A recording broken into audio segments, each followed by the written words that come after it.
If it's Friday, getting to the bottom of a, quote, serious violation of command. Israeli military leaders detailing what led to the killing of 7 World Central Kitchen aid workers. 2 senior officials now dismissed. How U.S. leaders are responding as Israel vows to allow more crucial aid to flow into Gaza. Plus, President Biden on the scene of last week's deadly bridge collapse, meeting right now with families of the victims of the incident.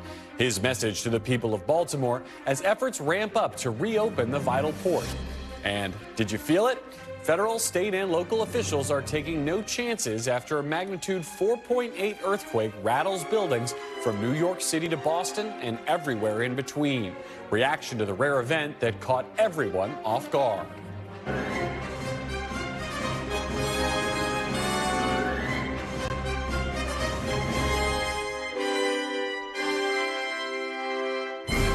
Welcome to Meet the Press Now. I'm Garrett Hake. Right now, President Biden is in Baltimore, Maryland, meeting with the families of the 6 workers who died following that devastating bridge collapse last week. This afternoon, he took an aerial tour to survey the damage before meeting with state and local officials to discuss the ongoing recovery efforts. He just wrapped up remarks a short time ago.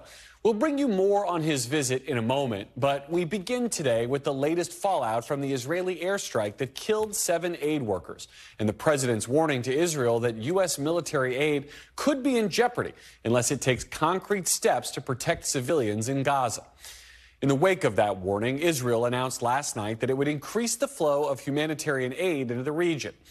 According to the White House, Israel committed to opening a key port on Israel's coast, as well as a key border crossing in northern Gaza, which had been closed since the Hamas attack on October 7th. Today, President Biden and Secretary of State Antony Blinken welcomed those developments with cautious optimism that they would be just the first steps to be taken by the Israeli government. These are positive developments, but the real test is results, and that's what we're looking to see in the coming days and in the coming weeks. Some of the measures that we're looking to include things like the number of trucks that are actually getting in on a sustained basis, and not just getting in, but then getting around, the aid being distributed throughout Gaza, including, critically, northern Gaza. Did you threaten to stop military aid to Israel? I asked them to do what they're doing. Israel also announcing today the preliminary results of its investigation into that deadly strike on the World Central Kitchen workers. The Israeli military concluding the strike was a, quote, grave mistake and a serious violation of IDF protocol. As a result, 2 military officers were dismissed from their positions and 3 senior commanders were reprimanded for their roles in the strike.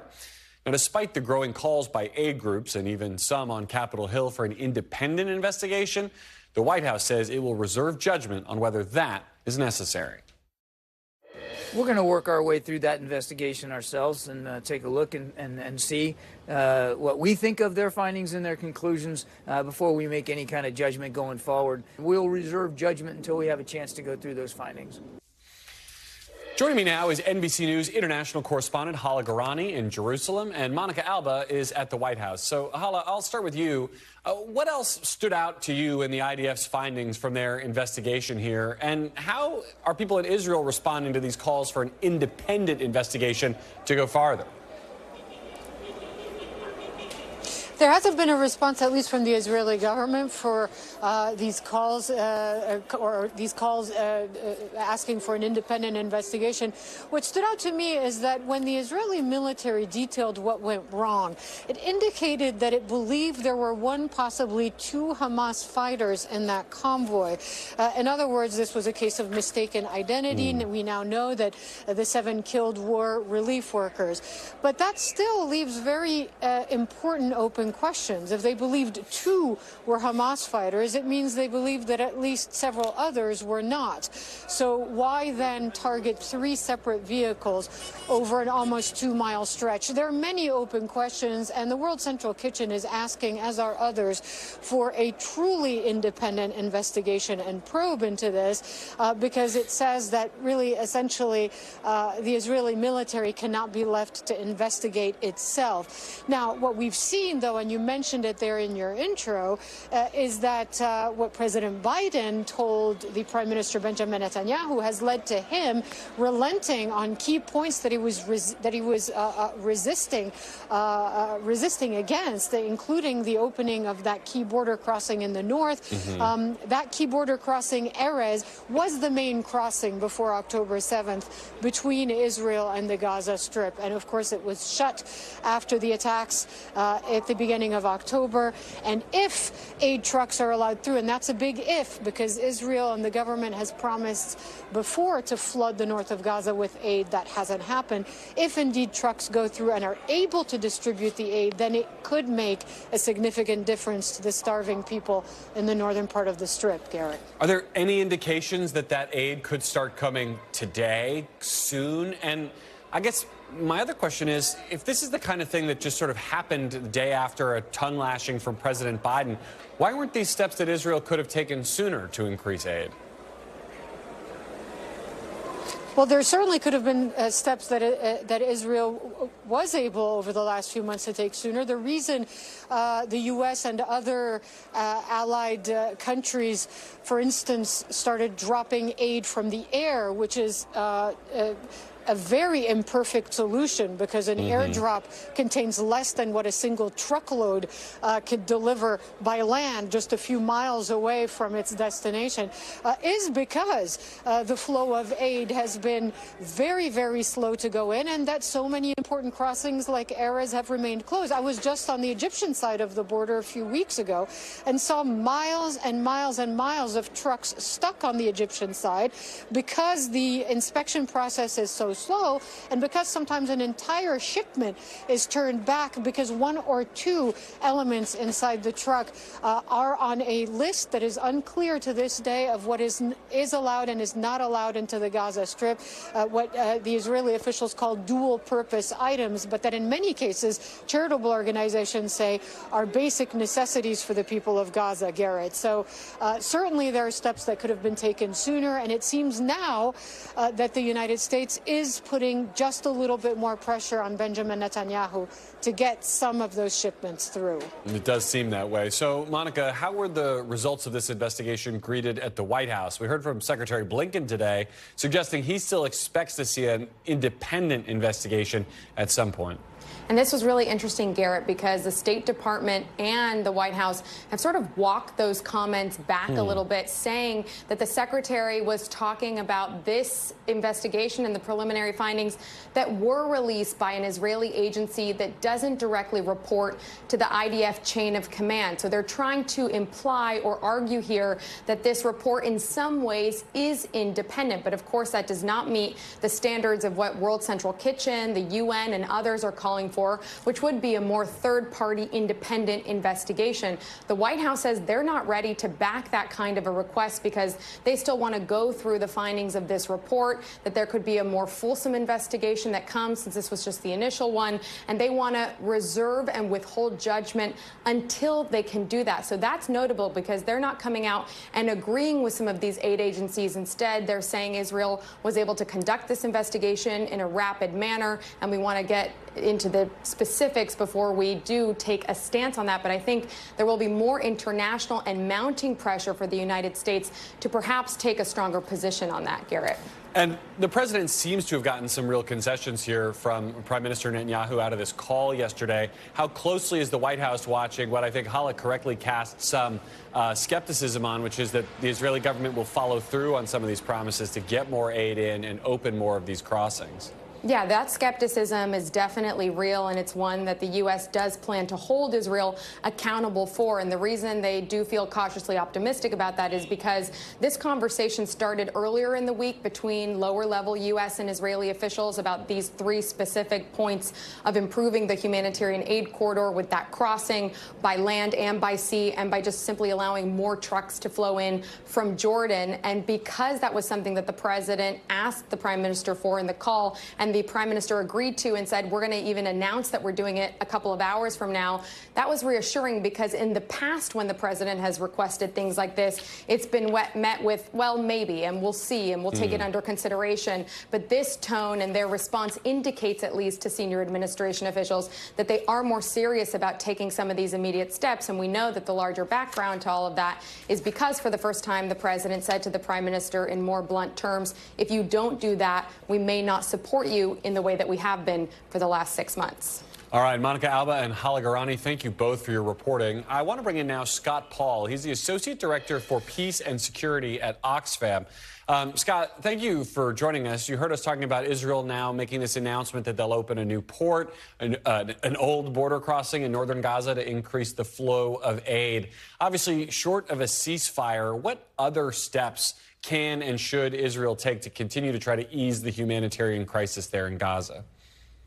Well, as you said, these are welcome steps, but we have to change our mindset to really understand what's necessary to save lives in Gaza, and especially in northern Gaza right now. Welcome steps, but we have to stop asking the question, can Israel do one more thing to help? And ask, why are we not flooding the zone, not just with aid trucks of food, but with medical professionals, with people who can fix water lines, people who can treat contaminated reservoirs that are going to spread waterborne disease? That's the kind of full-scale humanitarian response that's going to be needed at a time like this. Scott, is part of the answer to that question that organizations just don't feel safe sending those people? I mean, talk to me about the results of this investigation, the accountability. Does that do anything to send a message that it is safer for aid groups to bring their professionals into Gaza to deliver that kind of aid? Unfortunately, no. The investigation appears to have addressed some very specific personnel problems, but this is not a personnel problem. Yeah. This is not an anomaly. We've now seen more than 200 aid workers killed in Gaza since October. We should not be surprised when it happens again if we treat this as a bad apple situation. So the system has to be addressed. The notion that people who may be military can be targeted under any circumstances without verification, that's what has to change. Yeah, Hala's reporting here on the idea that they thought there were 2 armed people in a convoy where 6 are dead. Definitely raises questions on how this is done. You in Oxfam have staff working in Gaza right now. What are you hearing from them? Do they feel anything approaching safe? And what assurances do you have from the Israeli government, or can you get from them that they will, sort of take better care of your people who are so desperately needed there right now? None whatsoever. There are 26 Oxfam staff members in Gaza, and every morning I wake up wondering if they're still alive. They told me back in October, when they were talking with our people who manage security, that they have no good choices. They could move to the south, they could stay in the north, they could stay in a guest house. It won't matter because we have no assurances of their safety. Every time an Oxfam staff member moves, we coordinate that movement with the Israeli authorities. And it's been made very clear to us. And bear in mind, they're all Palestinian, and the outrage that's come out this week was in relation to the killing of 7 people, 6 of whom were not Palestinians, the first non-Palestinian aid workers killed in Gaza. So they still don't feel safe because they feel like it's a free fire zone on Palestinians. What does that deconfliction process look like? Is it just, we're driving from here to there in a car of this color? I mean, how in-depth is that effort to try to make sure the Israeli military knows your guys are good guys? Well, it's quite in-depth, but it's also not just for movements.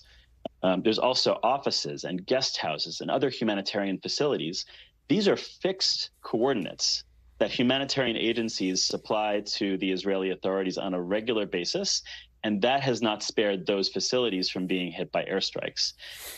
Let's also remember that deconfliction, this process of transmitting coordinates of humanitarian personnel and facilities to the authorities, that's meant to be a fail-safe. The first line of defense for any humanitarian in a war zone is the knowledge that the warring parties will do everything in their power to only target combatants, fighters. And we have not seen anywhere near that kind of a guarantee that's made humanitarians feel safe. All right, Scott Paul, we have to leave it there. Thank you, and thank your team for the work that they do at Oxfam. It is so important. And thank you very much. Turning now to the story today that literally shook the New York City area when a 4.8 magnitude earthquake rattled parts of the Northeast just before 10:30 this morning. The quake's epicenter was in the northern New Jersey town of Lebanon, about 50 miles west of Manhattan, but its effects were felt from Pennsylvania all the way up to Massachusetts. This was the strongest tremor New Jersey had experienced in nearly 250 years. The U.S. Geological Survey warned that more earthquakes could hit the region in the coming days, with about a 3% chance of an even larger one striking. Take a look at some pictures from the scene of the earthquake this morning, shaking homes and buildings across New Jersey, even knocking down some trees in New York. New York City Mayor Eric Adams reported there was no major damage to city infrastructure, but warned New Yorkers to be cautious in case of those aftershocks. We do not have any reports of major impacts to our infrastructure or injuries. But of course, we're still assessing the situation and we'll continue to update the public. And if you feel an aftershock, drop to the floor, cover your head and neck, and take cover under a solid piece of furniture next to an interior wall or in a doorway. NBC News correspondent Rahema Ellis joins me now from the epicenter. So, Rahema, tell us about the situation where you are, and what are you hearing from people on the ground who probably have very little experience with anything quite like this? You bet, Garrett, very little experience. And so this was something that unnerved people this morning when it happened. The actual point of the epicenter is about 2 miles just to the right of me here. And so where I'm standing, people were really rattled, as you say, when their houses and the cars that they were in started moving.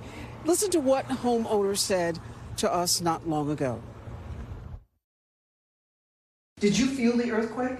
Beyond. It was absolutely unbelievable. How so? So, like nothing I've ever felt before. I mean, we thought our house was coming down, to be honest with you.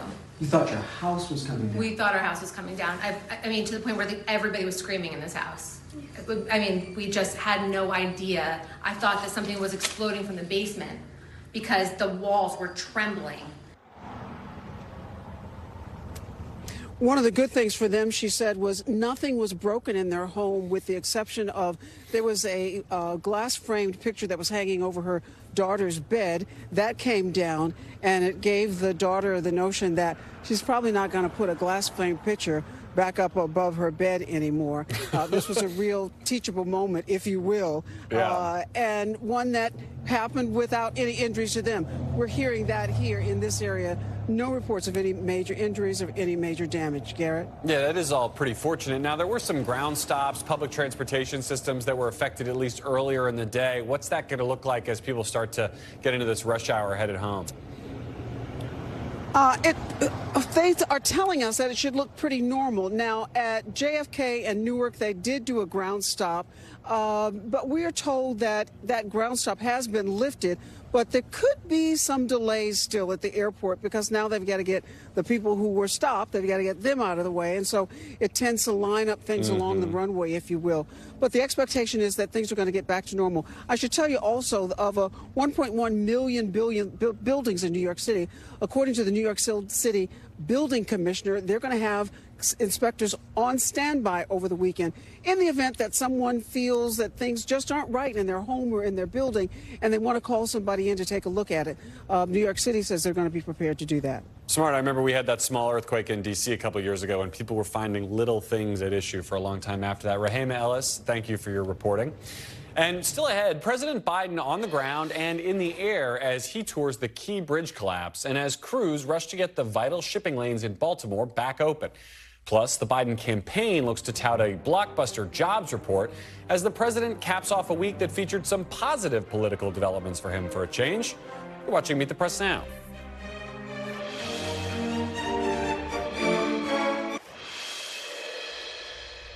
Welcome back. As we mentioned at the top of the show, President Biden is in Baltimore right now, where he toured the wreckage by air caused by last week's bridge collapse. The president is also meeting with the families of some of the 6 people killed when that cargo ship collided with the Francis Scott Key Bridge, causing the collapse, as well as the officials who are now tasked with clearing the wreckage, reopening the Port of Baltimore, and eventually rebuilding that bridge. Here's the president speaking in the last hour. You know, from the air, I saw the bridge that's been ripped apart. But here on the ground, I see a community that's been pulled together. My administration is committed, absolutely committed, to ensuring that the parties responsible for this tragedy pay to repair the damage and be held accountable to the fullest extent the law will allow. But I also want to be clear. We will support Maryland and Baltimore every step of the way to help you rebuild and maintain all the business and commerce that's here now. NBC News correspondent George Cevallos has been following the story for us since it broke and joins me now from Baltimore. So, George, what did the president see on his tour of the bridge site? Hey, Garrett. Yeah, I mean, you heard it there from himself, just that imagery, that harrowing imagery of where the Francis Scott Key Bridge once existed. He also reflected on his personal loss as he spoke to the people of Baltimore, the people of Maryland, and this country, frankly, about what it means to lose. He understands that those families are still waiting for answers for those 4 individuals that have not been found. He is expected to meet with some of those family members and express his condolences, again, playing the role of consoler in chief during this difficult time. And I will point to you right behind me here where we are, something pretty unique and special, a mural and a memorial that's been growing here by the community, which he touched on, who was paying their respects to those workers, those people that made a difference, who were simply there, as he put it today, pouring concrete to fill those potholes, doing their job, serving their community when this tragedy occurred, Garrett.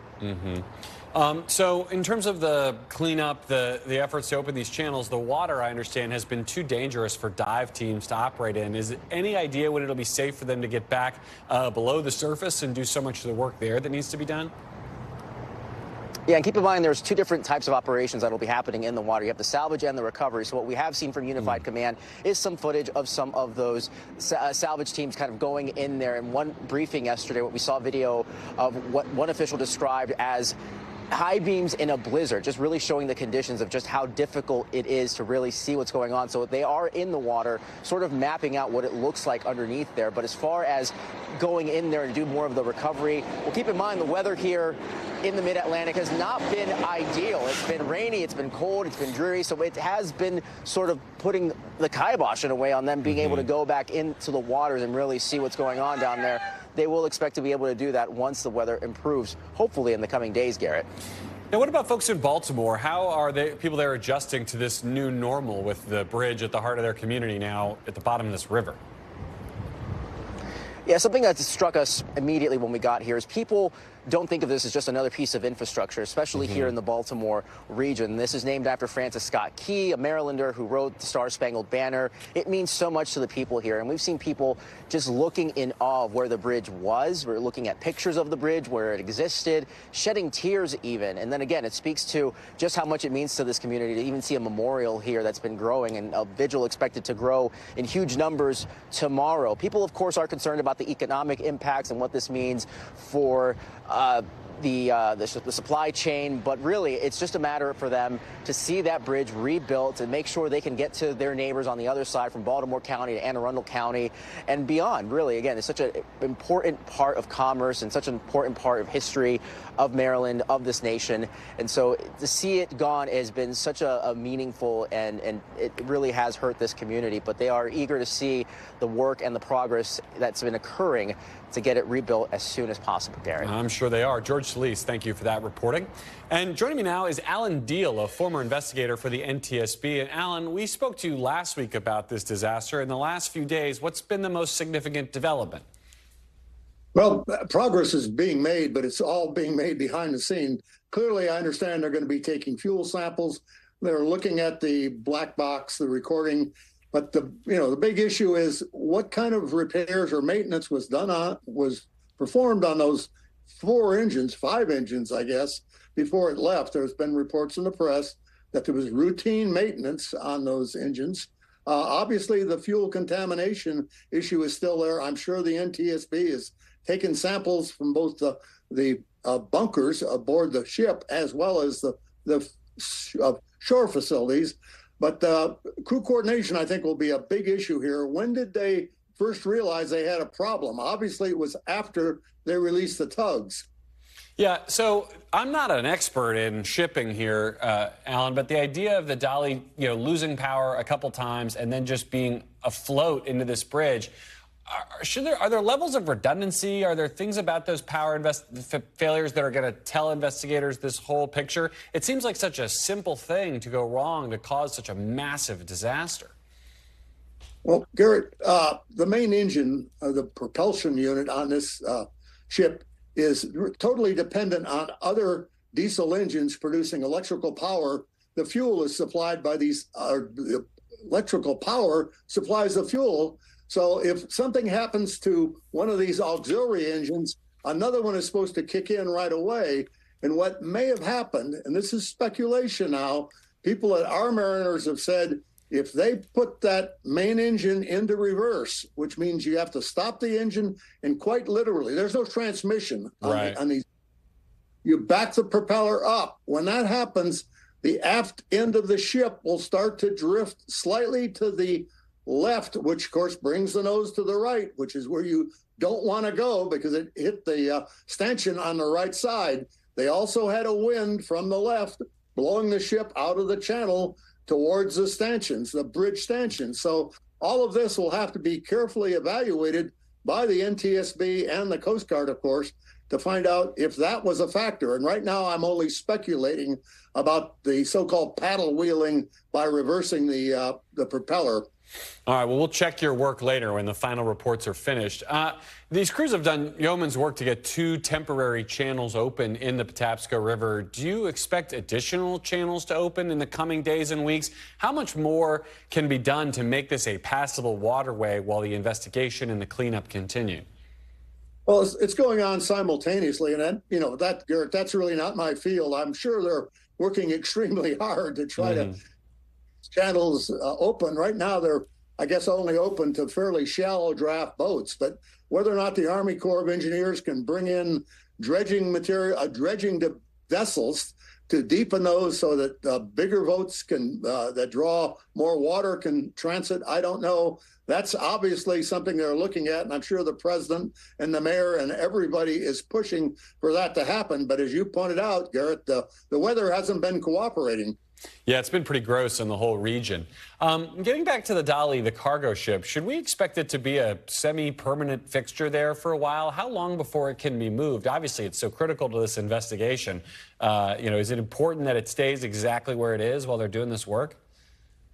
Oh, I don't think in terms of the investigation it's critical, but clearly they want to make sure they don't damage the ship when they extract it. And I doubt if they're going to Dolly's power plants to do that, they'll use tugboats. But another thing that's sort of good news is reportedly the workmen on the bridge may have been in their vehicles when the bridge collapsed, and that'll make it easier to locate the remains if they're actually in the vehicles as opposed to out of the vehicles in some place in the murky waters. That will delay getting the bodies back to the families for closure.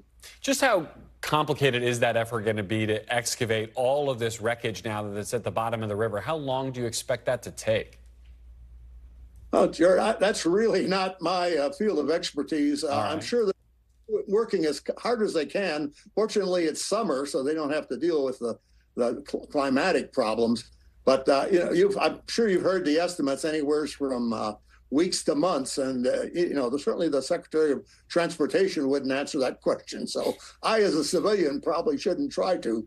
Well, we'll try to get him on next and give it the old college try here on Meet the Press. Alan Deal, thank you for your expertise. Thanks, Garrett. And up next, a pleasant surprise. The March jobs report beats expectations. We'll break it down and what it means for the economy and the White House. You're watching Meet the Press now.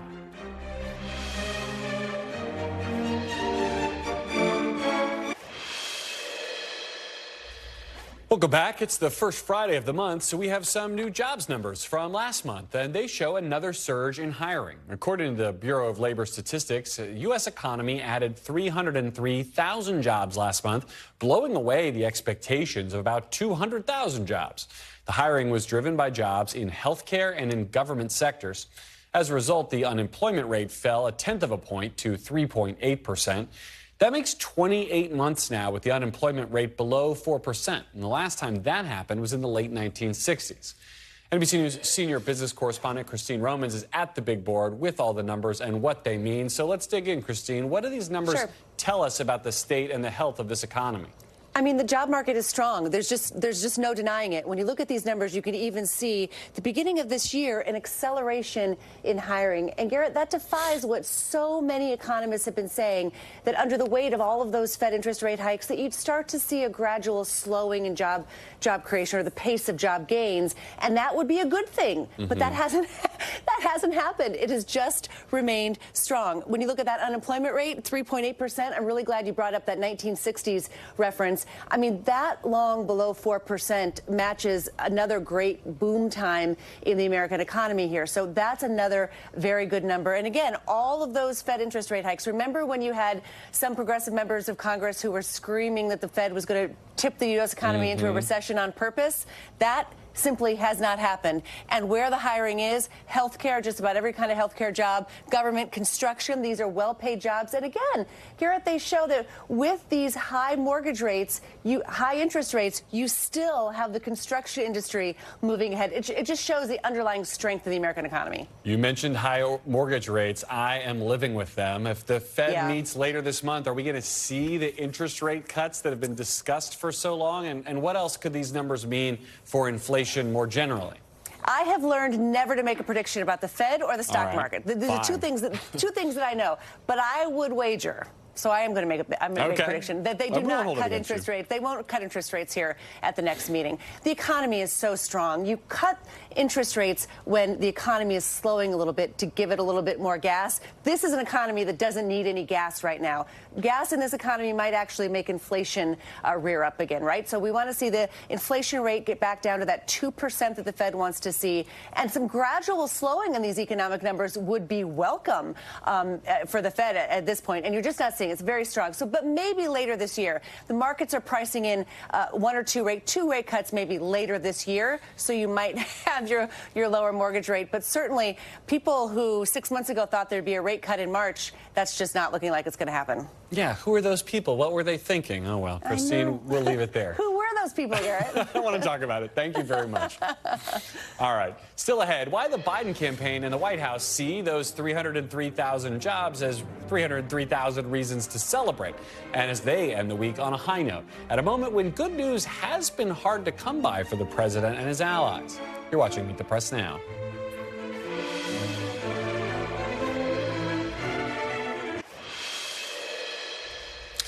Welcome back. Green shoots are not just for gardens in the first week of April. The Biden campaign is wrapping up arguably one of its better political weeks this year. We already mentioned today's strong jobs numbers, which President Biden praised as, quote, another chapter in America's comeback. The president's head-to-head poll numbers against former President Trump are still largely within the margin of error. But in a few, like this new PBS-NPR Marist poll, they actually have Biden's name first. And No Labels, the centrist political group that threatened a third-party run from the center, says they will not now be fielding a candidate, which could have cut into the president's support. All in all, it's been a week of relatively good news for President Biden. But ask any baseball fan, success in early April is great, but it often doesn't translate to a strong run in the fall.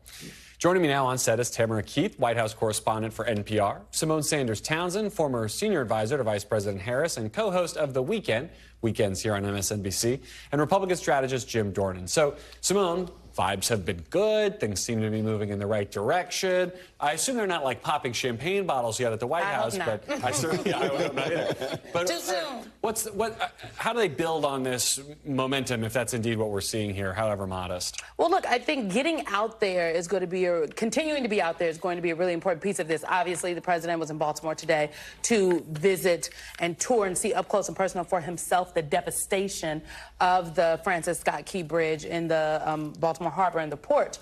But there's travel to be done, right? There are the American people. I mean, look, people are paying attention. They're seeing the president. They're like, okay, they're seeing the big fundraising numbers. They remember, they're looking at that video that came out of the big fundraiser. And all of that is fine, well, and good. But the election is not tomorrow or next week or next month. It's this upcoming November. And so in order to keep that momentum, they will have to stay out there and in front of a number of things. And I think that's what they plan to do. The Israel, the Prime Minister Netanyahu situation is something that could definitely throw a wrench in that plan. It's an albatross, clearly. For sure. Jim, if these economic numbers keep improving, should we expect to see Republicans continue to distance themselves from the economic argument that we thought this race was going to be about? Like, are we going to just be hearing more about crime and immigration and less of an economic argument? And his age. Yeah? That's what they seem to be running on right now. I told Tamara earlier that if I was Joe Biden, I'd be at the top of the White House screaming at the top of my lungs about how great these numbers are. I mean, they're wonderful. And they're worried about not getting enough coverage on it. Well, they're not taking the coverage that they can be given. So, yeah, short answer, I think immigration is what Trump is going to be running on almost completely, and Biden's age. And I think, you know, it's going to be an interesting summer watching these court cases. Yeah. Tamara, we talked about the other piece of good news here. No labels, no candidate is basically where they ended up here. They're sitting this out. How does the Biden operation take advantage of at least one, you know, potential spoiler out of this race? One potential spoiler is out of the race. We'll talk about the other in a minute. Don't worry. And certainly the Biden operation, the DNC, Biden allies, outside groups had their eyes on this no labels effort, and they were, and because it had a lot of money behind it, the potential existed for there to be an outside super PAC that was going to be very well funded. All they needed was a magical rainbow unicorn candidate that doesn't exist, and which is a candidate that people who are actually partisan would want. Well, the idea that America has this great middle and everybody's just searching for this moderate person, it hasn't been proven out. And obviously it's made more difficult by the two-party system. But there isn't that magical unicorn. People actually like hating the other party. I want to ask you guys to expand on this a little bit here, because to me this is surprising in the sense that people tell pollsters time and time again they don't want these two candidates. I was just about to say. But it turns out they also don't want the magical unicorn candidate, or that person can't be found. Is that just sort of negative partisanship? What do you think, Well, Symone? the people that could also fit the mold, right? The people that could have been a no labels candidate didn't want to be no labels candidates. And so no labels did not have an audience. They didn't have an audience of candidates, and I don't think they frankly had an audience of the American people. They said for months and weeks that, you know what, we're going to get this process together, and they weren't very transparent about how it was happening. There was no one that wanted to be on their ticket, and I think that is telling. And to me, that says that a number of these candidates, everybody from Joe Manchin to Chris Christie, understand the level, the stakes of this election, and they were unwilling to get engaged and involved in any kind of effort that could potentially help elect Donald Trump. If I'm one of their donors, I'm ticked because they took all this time to come up with nobody. I mean, their credibility is in bad shape right now, and I think they're going to have to spend a number of months and maybe years rebuilding that. But with high interest rates, maybe that money will make money in a savings account. If I'm a consultant for no labels, I'm happy. They got a great cut. Jim, I want to ask you about Robert F. Kennedy Jr. He's obviously not taking the hint to stay out of this race. He's very much in it. Right now, he's only on the ballot in Utah. But for the sake of this argument, if he gets onto the swing state ballots that he says he's qualified for, places like New Hampshire, Nevada, Arizona, is he really poised to play a big role here in your mind? You know, what do you think the impact actually is here? This is carrying out a script that we see every 4 years with a third-party candidate. I mean, he's the big news right now. He's actually polling a lot better than most, you know, short of Perot. But it's a third-party candidate. And I think when voters wind up going into the polling or the voting booth, they're like, well, wait a second, he doesn't have a shot at winning. I also think he's really confused right now because he sent out a fundraising letter praising J6ers, and then he's backing away and he's reaching out to the left on issues. You know, I don't know where he's at, and I don't know if he knows where he's at. Well, he went further than that. He also said he would appoint a special prosecutor to basically investigate the investigators. But is part of the freak out here, he doesn't have to win. He doesn't even have to do well. He doesn't have to do well. He just has to be there, and that is the issue that Democrats have. Is this the ghost in the machine? Is this the fear of 2016 happening all over again, where Democrats ignored third-party candidates, and oops, surprise, Donald Trump's president. Also the year 2000 and the year 2016. And what do those years have in common? A lot of double haters. A lot of people who were like, oh, are we really going to have these choices? Are these our choices? And so in 2016, it didn't take somebody getting 10%. It was 4%. It was you know, what my colleague Mara Liasson says all the time, and she is right, so I will quote her, is that Donald Trump got 46% both times. The only difference was that third parties got more in 2016. Right, and what else do those 2016 and 2000 elections have in common? The Republicans won, so it's something worth watching. So the other piece of this out here, I want to talk about the war in Gaza. We've got some data from our last NBC poll where Biden's approval by age group and how it correlates to his overall approval. And if you look at this on the screen here, on the war between Israel and Hamas, these numbers are just terrible for younger voters. Symone, how much does this weigh on what the Biden White House is trying to do? And is there anything short of a full-scale ceasefire that turns those numbers around for voters who care about this issue? So two things. One, I think this is weighing on the White House now. I think if we had this conversation 4 or 5 months ago, it was not weighing on them. Right. And that is how we got to the point that they currently find themselves with. Do you think they would have voters. done something differently? I think they should have done something differently at the start of the war. I think that there was a belief that foreign policy issues don't really break through domestically, especially for young voters, and so this is not something that folks will be concerned about. What people did not factor in is the images are harrowing coming out of the Gaza Strip.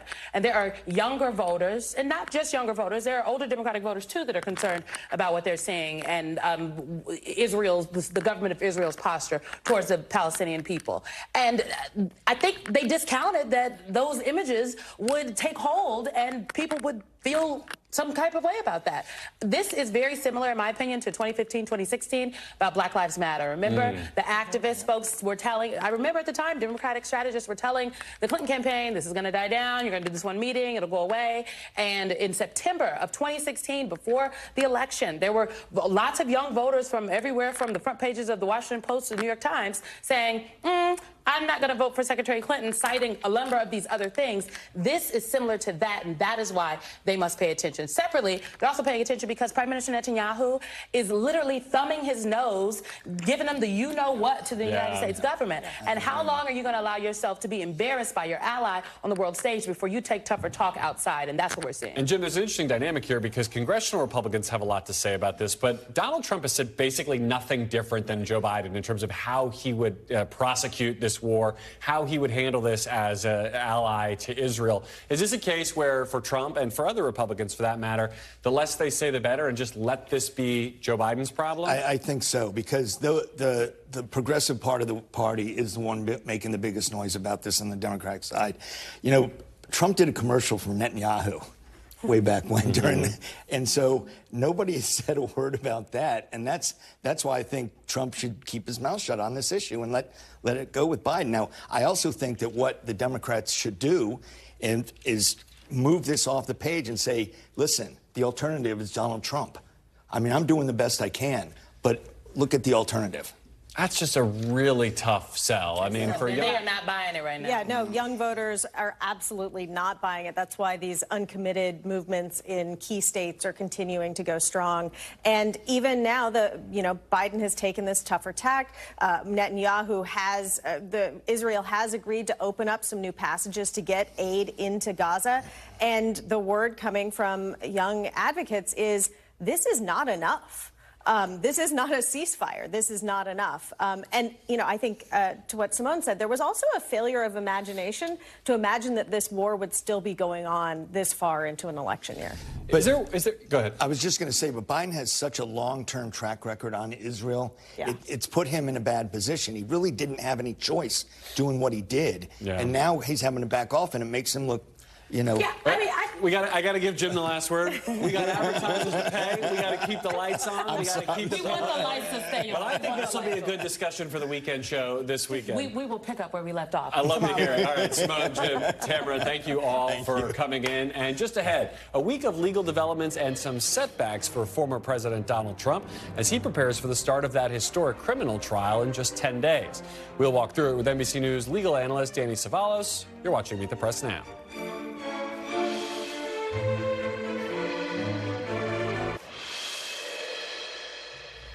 Welcome back. It has been a whirlwind couple of days across the multiple criminal cases facing the former president. Here's where things stand.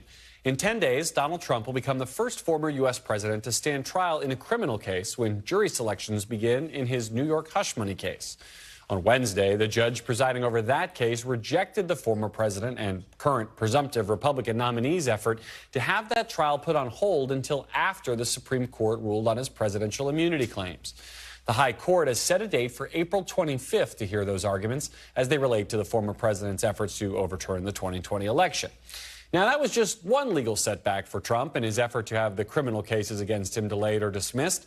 Yesterday, the judge presiding over his classified documents case down in Florida rejected his motion to have those charges dismissed based on the Presidential Records Act. But that trial isn't expected to start anytime soon. That decision came about an hour after the judge in his Georgia election interference case also rejected his effort to have those charges dismissed on the grounds of free speech. The start of that trial is also pending.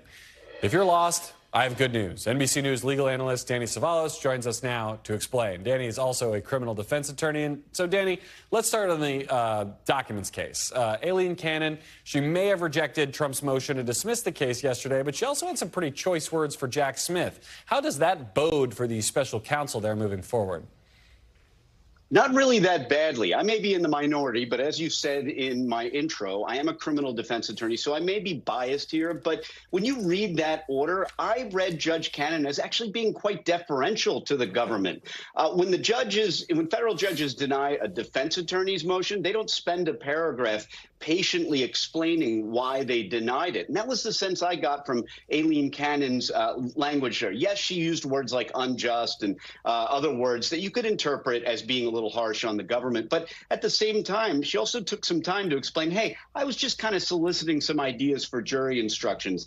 That's not an explanation that defense attorneys normally give, but please take it with a block of salt, because I am a defense attorney. And frankly, it is rare to see the government get any flack from a federal judge. And that's because the government's really pretty good at what they do and good at filing motions. As a civilian reader of these things, you do detect some frustration from the special counsel about Judge Cannon, though. I've seen some ink spilled on this week. Do you expect Jack Smith to try to seek the removal of Judge Cannon? How rare would that be?